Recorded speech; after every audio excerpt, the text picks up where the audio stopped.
But businesses are beginning to reopen. Plus, a selfless act by a local 6-year-old girl is catching the eye of people all around the Quad Cities. How she's raising money for those displaced by the flooding. WHBF is local for you. This is Local 4 News this morning. Good Wednesday morning to you. I'm Alexandria Ikomoni. And I'm Redrick Terry. Thanks for joining us for Local 4 News this morning. The river levels along the Mississippi in the Quad Cities are finally starting to drop once again. That's after 90 days of being above flood stage. That's right. Davenport businesses are excited to see dry land, and now more are reopening their doors. Places like River's Edge and the compost facility will be opening this morning. Now, streets will also be opened as quickly as they can be once crews inspect and clear any debris left behind. Local 4's Andrea Medina will join us live in the next hour with the latest details. And that flooding has taken its toll on the Freight House Farmers Market. Organizers hope it'll return home for good. They say they're ready to have their second Wednesday market this year, but it's going to be behind the Freight House on River Drive. The executive director tells Local 4 News moving the market to the county building costs about $600 a week. It's planned for at least one weekend, but to have 5, that's a lot. So, those are the things that we have to now kind of recoup. The market runs from 4 to 8 tonight and 8 to 1 on Saturday. It opens again on Sunday from 10 to 2. A sweet little 6-year-old girl is helping people displaced by flooding by selling lemonade. And this little girl has some tricks up her sleeve to make sure her customers keep coming back. That she does. Linden Fishbox efforts started yesterday. All the money will go to the local American Red Cross. The 6-year-old says she had to do something to help. Local 4's Yukari Nakayama has more on her story. Down the street on 23rd and 9th Avenue in Rock Island, you'll find a giddy 6-year-old Lennon. To her, this isn't just any ordinary lemonade stand. For her, it's about raising enough to give to those in need. It's always been in my heart to always care for people in their feelings. And it's been quite the start to her business. Thank you. All that money her jar is collecting, going to flood relief programs.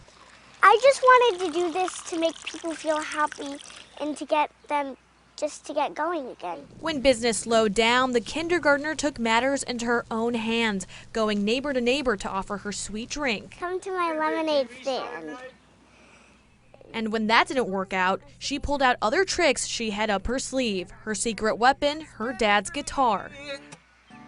She's the most helpful kid you can think of. She always wants to do everything she can to make everybody else's lives easier. With every cup they sell and every dollar they collect, Fishback says he hopes his daughter's efforts influences others to lend a helping hand. Her being a 6-year-old willing to help everyone out really jumpstarts everybody else into wanting to do something too, because the area really needs it. Yeah, that's Yukari Nakayama reporting. And Lemon's Lemonade will be going on all summer. If you like to keep up with the 6-year-old all summer long, we'll have a link to her Facebook page at ourquadcities.com. So adorable. Well, you may want to think twice before jumping into Illinois lakes or rivers this summer. The Illinois Environmental Protection Agency says some bodies of water have the potential for blue-green algae as temperatures rise. It says most blue-green algae are harmless and occur naturally, but some can produce toxic chemicals which could make you sick. If the water looks like it has green paint in it, has green streaks, or greenish globs, stay out. Comedian and activist Jon Stewart unleashed a blistering critique of lawmakers while testifying before Congress. His comments lead our national headlines. He's angry that health care funding for 9/11 first responders has not been extended as the money begins to run out. He was joined by firefighters and police officers who have developed cancer and other illnesses after working at Ground Zero. Should be flipped. These men and women should be up on that stage, and Congress should be down here answering their questions. The $7.4 billion Congress approved in 2015 has nearly run out, forcing the fund's administrator to slash payouts. And in Florida, today marks the 3-year anniversary of the Pulse Nightclub shooting in Orlando that took the lives of 49 innocent people.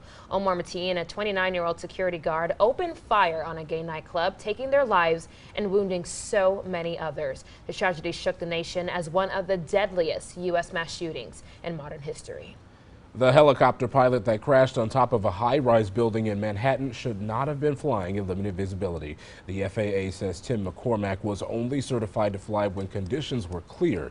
The crash happened on Monday afternoon. McCormack was killed. No one else was hurt.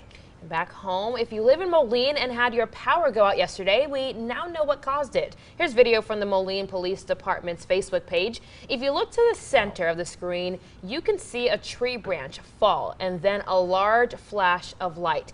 And that caused power to go out near 14th Avenue and 34th Street. You can see it again. Mid-American works quickly to restore power to that area. Wild video there. Well, thousands turned out last night for one of the biggest musical acts to ever hit the Quad Cities. Paul McCartney took the stage for a sold-out show.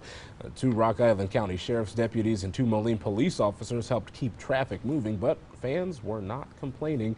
Those were small prices to pay for them to see their idol. Provided me an opportunity to share something that I've been a fan of since February 9th, 1964 with my daughter. This is like my 10th time for seeing him. I just keep going and keep going. I've been to Abbey Road Studios. I've even walked past his house in St. John's Wood. So yeah, die-hard fan. Die-hard fan for sure. McCartney performed for around 3 hours last night. That is an amazing show for 3 hours. You definitely got How your awesome money's is that? worth. See, Yeah. and he's not a young guy either anymore. So. You don't say. That's funny. And these tickets were sold out for months. I remember when I moved here and I went to a hockey game, we were thinking about getting tickets and we didn't have the option. They were already sold out. Yeah. And that's just amazing to see the love and support here in the Quad Cities for it. Big time star power. And it definitely translates to here as well. Yeah.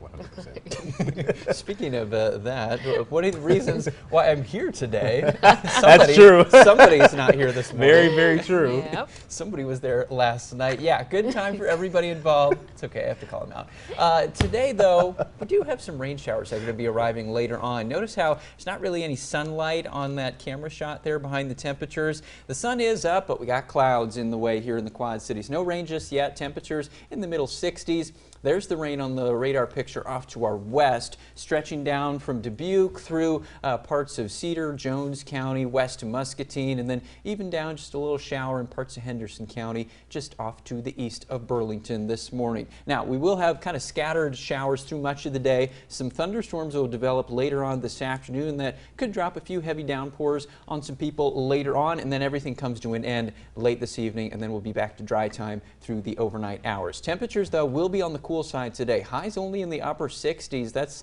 more like early May type temperatures, not mid-June. Showers and a few thunderstorms. Those end late this evening, and then we're back down into the lower 50s. Pretty cool, a little bit breezy tonight as well. Not too bad. Yeah, you love being here anyway, right? Yeah. Love being here. Yeah. We loved having you on the morning show absolutely. this past few days. Yeah, we just got to shift it to a different time of the day now, and it'll be even more fun. You'll get used to it. That's above us. All right. Coming up, it's the reunion most of us have been hoping for. What actress Jennifer Aniston had to say when asked about a Friends reunion. We've got that and more a little later in your entertainment report. Time now is 5:38. You're watching Local 4 News this morning. WHBF is local for you with Frederick Terry, Alexandria Ikomoni, and meteorologist Ash Simpson. This is Local 4 News this morning in high definition.